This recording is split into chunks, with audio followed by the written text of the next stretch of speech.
Bonjour, j'espère que vous allez bien. L'autre fois, nous avons démarré notre quatrième cas dans le cadre du chapitre relatif à la constitution des sociétés.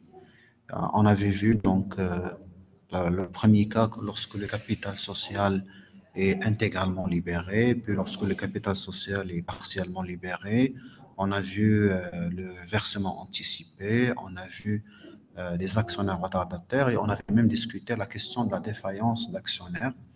On vous a dit que selon la loi sur la société anonyme, si un actionnaire n'exécute pas son engagement, les autres actionnaires peuvent prononcer son exclusion.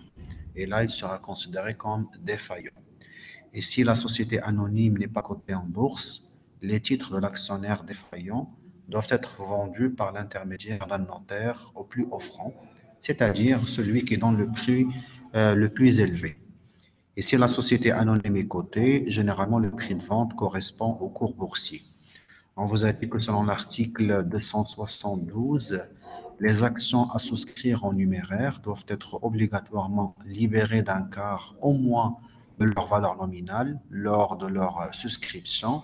La libération de surplus doit intervenir en une ou plusieurs fois sur décision du conseil d'administration ou du directoire dans les conditions prévues à l'article 21 et à défaut de paiement par l'actionnaire des sommes restant à verser sur le montant des actions par lui souscrites et appelées aux époques déterminées par le Conseil, la société lui adresse une mise en demeure par lettre recommandée avec accusé de réception. 30 jours au moins après cette mise en demeure restée sans effet, la société peut, dans ce cas, sans autorisation de justice, poursuivre la vente des actions non libérées.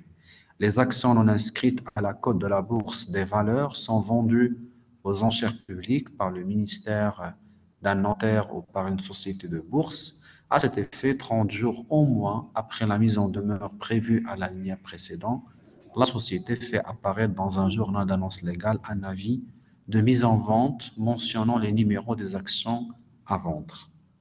Dans ce cas, la société informe le débiteur et le cas échéant, c'est qu'au débiteur, par lettre recommandée avec accusé de réception de cette mise en vente et lui indique la date et le numéro du journal dans lequel l'avis a été publié.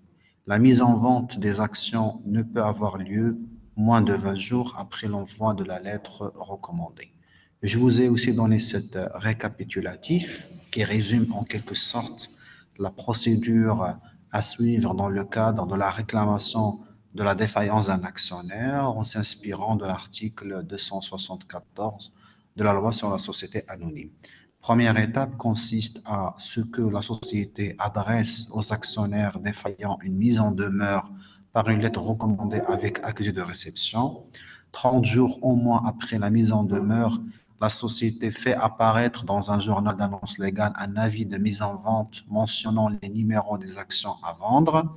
Troisième étape, la société informe le débiteur par lettre recommandée avec accusé de réception de cette mise en vente en lui indiquant la date et le numéro du journal dans lequel l'avis a été publié. Et en dernier lieu, 20 jours après l'envoi de la deuxième lettre recommandée, la mise en vente peut être exécutée sans aucun problème. En matière de comptabilisation, on vous a dit que le plan comptable a prévu l'ouverture d'un compte divisionnaire dans le cadre des autres comptes associés débiteurs, 3468. Nous avons donc le compte divisionnaire 34681, actionnaire défaillant, pour constater la non-réalisation de l'apport suite à l'appel de la société. On vous a dit qu'il y a 3 étapes d'enregistrement ou 4 étapes d'enregistrement de la comptabilisation. Premièrement, il faut constater la défaillance de l'actionnaire en annulant le compte 3462, actionnaire capital souscrit appelé non versé, et en le remplaçant par le compte 34681, actionnaire défaillant de la somme non reçue. Et pour le moment, l'actionnaire défaillant doit à la société le montant de la fraction appelée.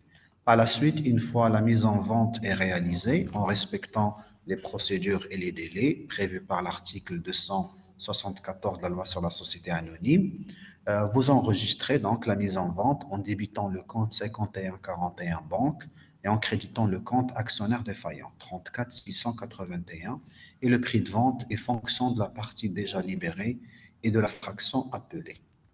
Troisième élément, c'est l'imputation des intérêts de retard et des frais. Les intérêts de retard se calculent sur la durée allant du dernier délai fixé par le paiement jusqu'à la date d'exécution en bourse. Et les autres frais d'envoi, de relance, de correspondance et de téléphone sont aussi imputables aux actionnaires défaillants.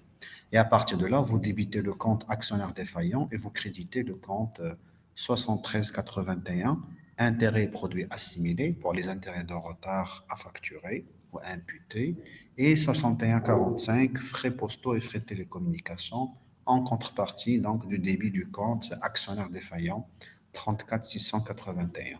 Et en dernier lieu, il faut calculer le solde, le reliquat, qu'il faut quand même verser à l'actionnaire défaillant en créditant le compte banque 5141 et en débitant toujours le compte actionnaire défaillant. On avait fait un premier exercice d'application dans lequel je vous ai même expliqué les procédures et les illustrations. On a même calculé le solde restant avec les différentes méthodes pour déterminer est-ce que, bien entendu, l'actionnaire défaillant a perdu ou a gagné dans le cadre de cette opération. Et je vous ai demandé de préparer l'exercice numéro 2 avec les questions, bien entendu. Donc là, nous avons le 1 mars 2011, une société anonyme qui a été créée. Donc le 1 mars 2011, une société anonyme qui a été créée au capital de 1 million dirhams, divisée en actions de valeur nominale de 100 dirhams l'une. Il n'existe pas d'apport en nature et les apports sont libérés de moitié lors de la souscription. Donc nous avons un capital qui est constitué exclusivement des apports en numéraire et ces apports ont été libérés à hauteur de la moitié lors de la souscription. Le 1 juillet 2011, appel du troisième quart à libérer avant le 31 juillet 2011. À la fin du mois, tous les actionnaires ont versé le 1 quart appelé, à l'exception de l'actionnaire alpha qui avait souscrit 1000 actions et qui ne répond pas à l'appel. Après la mise en demeure, ces titres sont vendus le 10 septembre 2011 à l'actionnaire delta, lequel les libère des 3 quarts pour un montant de 80 000 dirhams. La société impute à Alpha les frais de notaire, 2000 dirhams, et des intérêts de retard pour 900 dirhams. Le 24 septembre 2011, la société solde le compte de l'actionnaire Alpha et lui envoie un chèque pour solde de tout compte. On vous demande les éléments suivants. Enregistrer au journal la souscription et la libération de la moitié. Enregistrer au journal l'appel du troisième quart, la libération du troisième quart, la cession des titres alpha, la constatation de la dette sur alpha, le règlement pour solde de tout compte de l'actionnaire alpha. Donc, commençons par la souscription et la libération. Donc, nous avons un capital constitutif de 1 million de dirhams, la moitié, donc 100% apport en numéraire, la moitié a été déjà libérée à la souscription et la moitié n'a pas été libérée et sera libérée ultérieurement. Et donc, pour l'écriture de la souscription, il faut débiter donc le compte 3461, actionnaire compte d'apport en société, donc 500 000 dirhams, c'est la moitié, et rajouter le compte 1119, actionnaire capital souscrit non appelé, 500 000 dirhams qui va être libéré ultérieurement. Et vous créditez donc le compte capital social. C'est ce qu'on a déjà vu en matière de la souscription. C'est ce que vous avez ici. Donc, il faut débiter le compte 3461, actionnaire compte d'apport en société, 50% libéré, et 1119, actionnaire capital souscrit non appelé, 50% n'a pas encore été libéré. Le total donne lieu le capital social, 1 million de dirhams. En matière de libération, on a reçu 500 000 dirhams, la moitié qui a été libérée. Donc, je reviens à l'énoncé. Là, vous avez effectivement, il n'existe pas d'apport en nature et les apports sont libérés de moitié lors de la souscription. Cela signifie tout simplement que nous allons recevoir 50% du capital social Et là, on a dit, juridiquement parlant, la somme doit être bloquée dans un compte bancaire au nom de la société dans un délai qui ne doit pas dépasser 8 jours suivant la date d'enregistrement de la société au registre de commerce, d'affiliation, de souscription au registre de commerce. Et donc là, il faut débiter le compte 5141 banque et créditer ce compte 3461 actionnaire compte d'apport en société, donc 500 000 qui correspond donc à la souscription et puis à la libération. Donc en respectant les dates, le 1er mars 2011. Donc je reviens à l'énoncé. Donc vous avez bien entendu le 1 juillet 2011, la société appelle le troisième quart à libérer avant le 31 juillet 2011. À la fin du mois, tous les actionnaires ont versé le 1 quart appelé, à l'exception de l'actionnaire alpha qui avait souscrit 1000 actions et qui ne répond pas à l'appel, qui n'a pas répondu. Donc là, on vous a demandé d'abord d'enregistrer l'appel et puis la libération de l'appel. Donc là, en termes d'appel, on débute toujours le compte le 1 juillet 2011, on débute le compte 3462, actionnaire capital souscrit, appelé et non versé, et on va solder le compte 1119, actionnaire capital souscrit non appelé. De quelle valeur? Le 1 quart. Donc 1 million de dirhams sur 4, c'est 250 000 dirhams. C'est le troisième quart qui a été appelé.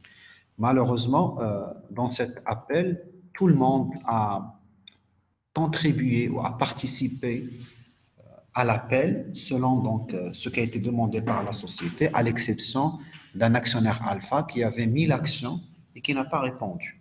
Donc, il a 1000 actions, elle avait déjà libéré la moitié à la souscription et maintenant on lui demande le 1 quart. Comment on détermine? Donc, il a 1000 actions, la valeur nominale de l'action est de 100 dirhams, 1000 fois 100 est égal 100 000 dirhams divisé par 4 est égal à 25 000. Donc 25 000 ne sera pas reçu par la société suite justement à l'appel du troisième quart. C'est ce qu'on va faire ici. Effectivement, donc là, on a enregistré l'appel, débit le compte 3462 et crédité le compte 1119. Et par conséquent, on va recevoir le 30 juillet, donc à la fin du mois, on va recevoir 250 000 moins la part qui revient à l'actionnaire alpha et qui n'a pas, bien entendu, honoré. Donc, 1000 fois 100, donc il détient 1000 actions, la valeur nominale est de 100 dirhams et on lui demande le 1 quart, donc est égal à 25 000. 250 000 moins 25 000 est égal à 225 000 qu'il faut imputer dans le compte banque. Et en contrepartie, vous créditez le compte 3462, actionnaire capital souscrit, appelé et non versé.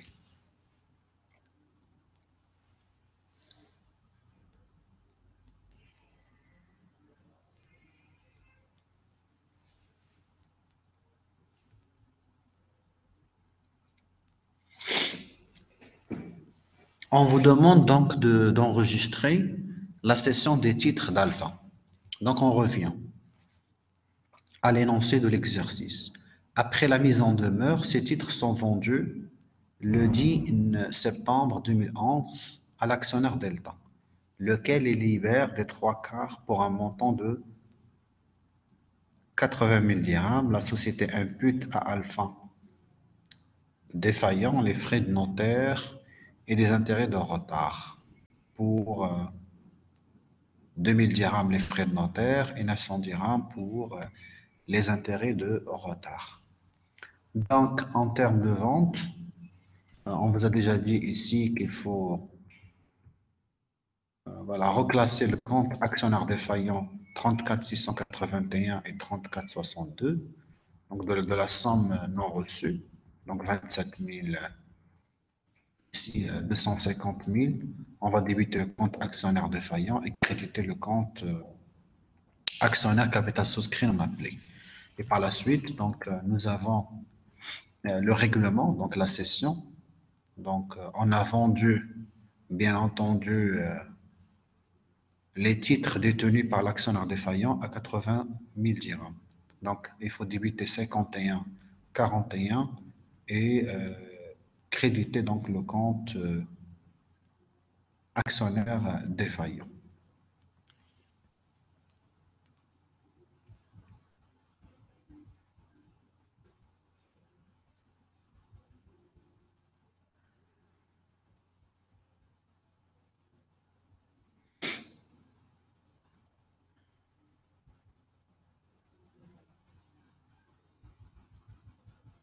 À partir de là, donc, il faut imputer les différents frais, notamment les différents frais liés frais de notaire et les frais donc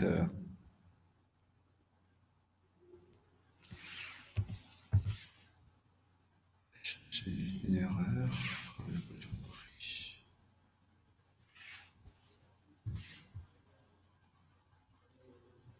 Il faut aussi rajouter une autre écriture, donc actionnaire défaillant. Il faut rajouter ici. Donc vous devez débiter le compte actionnaire défaillant et créditer donc, comme je vous ai expliqué ici, le compte actionnaire capital souscrit appelé non versé. 34,62.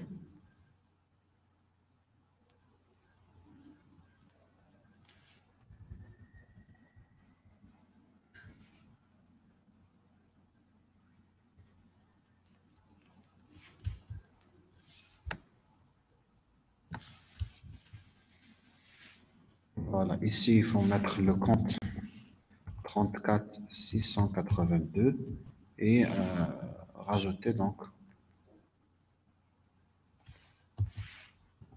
actionnaire capital souscrit appelé et non versé.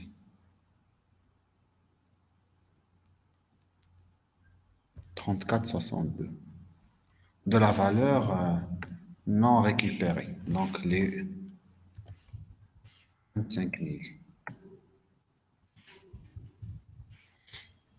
Et après, donc une fois, donc voilà, comme vous voyez ici sur l'écran, donc il faut, une fois nous avons donc, on n'a pas reçu la somme due de l'actionnaire défaillant, l'actionnaire a été mis en demeure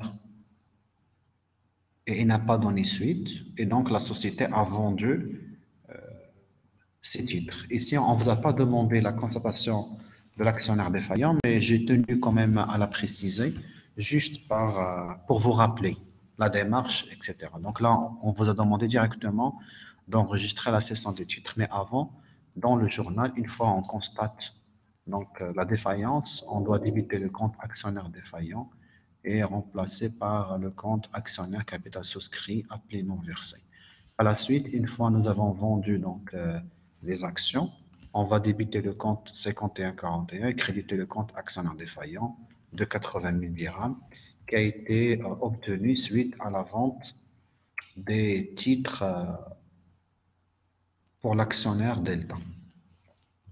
On vous demande par la suite de constater la dette sur l'actionnaire défaillant. Là, on vous a précisé que la société va imputer les frais de notaire de 2000 et bien entendu les intérêts donc de retard qu'il doit donc honorer.